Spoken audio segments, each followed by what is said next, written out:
বেশ কয়েকজন মেয়র নির্বাচনে ভরাডুবি হয়েছে, শুধু এই জলাবদ্ধতা লাঘব করতে পারেনি। আমাদের অনেকগুলো দোষ আছে, আমাদের কারণে পরিবেশ বিপর্যয় হচ্ছে।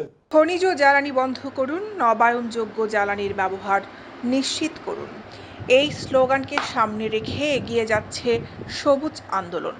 বাংলাদেশের প্রত্যেক নগর থেকে গ্রাম, গ্রাম থেকে শহরের প্রত্যেক জায়গায় সবুজের শ্যামলে ভরে দিতে কাজ করে যাচ্ছে সবুজ আন্দোলনের সদস্যরা।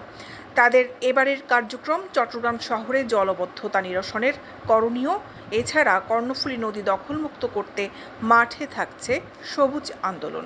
প্রধান অতিথির হাতে ফুলের তোড়া তুলে দিলেন সুন্দর। গতকাল মঙ্গলবার বিকেলে চট্টগ্রাম নগরীর কাশবন রেস্টুরেন্টের হল রুমে অনুষ্ঠিত সবুজ আন্দোলনের ৬ষ্ঠ প্রতিষ্ঠাবার্ষিকীতে চট্টগ্রাম শহরে সৃষ্ট জলাবদ্ধতা নিরসনে সবুজ আন্দোলনের সদস্যদের করণীয় নিয়ে ব্যাপক আলোচনা হয়। নগরবাসীকে জলাবদ্ধতা মুক্ত শহর উপহার দিতে সংগঠনের কর্মীদের নিজেদের ভূমিকা নিয়েও কথা হয় সেখানে। জলাবদ্ধতা নিরসনে আগে নিজেদের সচেতন হওয়ার পাশাপাশি সবাই ঐক্যবদ্ধভাবে কাজ করার আহ্বান জানান বক্তারা। কর্ণফুলী নদীকে দখলমুক্ত করতে কর্তৃপক্ষকে সময় বেঁধে দেয় সবুজ আন্দোলনের নেতৃবৃন্দ। ব্যবস্থা না নিলে কঠোর আন্দোলনের হুঁশিয়ারি। বাংলাদেশের প্রথম পরিবেশবাদী সংগঠন বেলা, এরপরে বাপার জন্ম হয়েছে, পবার জন্ম হয়েছে, এরপরে অনেক পরে এসে আমাদের সবুজ আন্দোলনের জন্ম।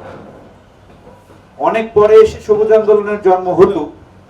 আমাদের জনসংখ্যার দিক থেকে যদি সাংগঠনিকভাবে আমরা দেখি, সব থেকে বেশি জনসংখ্যা হচ্ছে সবুজ আন্দোলনে। আগে আমরা কথা বললেও মূলত প্রত্যেকটা দলীয় সরকার, আমরা দেখেছি আওয়ামী লীগ সরকার, বিএনপি সরকার, জাতীয় পার্টি সরকার, প্রত্যেকটা সরকার তাদের ইচ্ছা মতো কাজ করেছে। আর জনগণ কথা বলেছে ঠিকই, কিন্তু আসলে কোনো কথাই রাখে না, তাদের যা মন চেয়েছে তাই করেছে।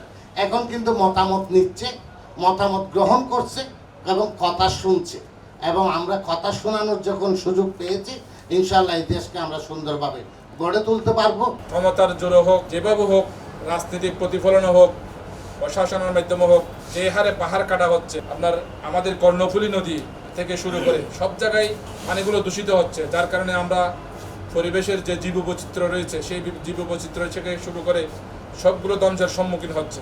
আমরা পলিথিন যেখানে সেখানে ফেলছি, ময়লা আবর্জনা যেখানে সেখানে ফেলছি, যে যত্রতত্র আমরা মলমূত্র প্রস্রাব করছি। আমাদের অনেকগুলো দোষ আছে, আমাদের কারণে পরিবেশ বিপর্যয় হচ্ছে।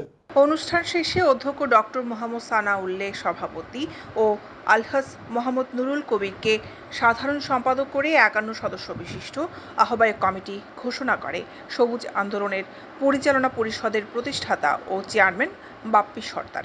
সভাপতি ও সাধারণ সম্পাদক সহ সভাপতির নামে উল্লেখ করলে অন্যান্য পদসহ ৫১ জনের কমিটি গঠন করে নিতে নেতৃবৃন্দকে নির্দেশ দেন পরিচালনা কমিটি।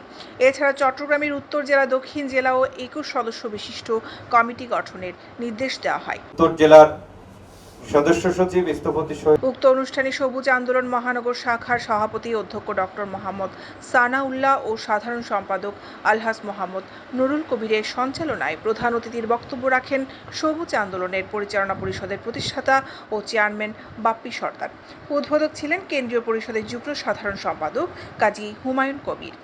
বিশেষ অতিথি ছিলেন চট্টগ্রাম উত্তর জেলা শাখার ইঞ্জিনিয়ার রফিকুল ইসলাম, কেন্দ্রীয় পরিষদের হাজী মোহাম্মদ ইউনুস, উত্তর জেলা শাখার সদস্য সচিব স্থপতি Shahidul Islam, reporters Asian television Sarwar আমিন বাবু, সবুজ আন্দোলন মহানগর শাখার যুগ্ম সাধারণ সম্পাদক কায়সার ইকবাল চৌধুরী ও সবুজ আন্দোলনের সকল নেতাকর্মীরা সহ আরও অনেকে। প্রচুর ছবি তুলেছি যে কালো বিষাক্ত। দৈনিক আজাদী নিউজ ডেস্ক।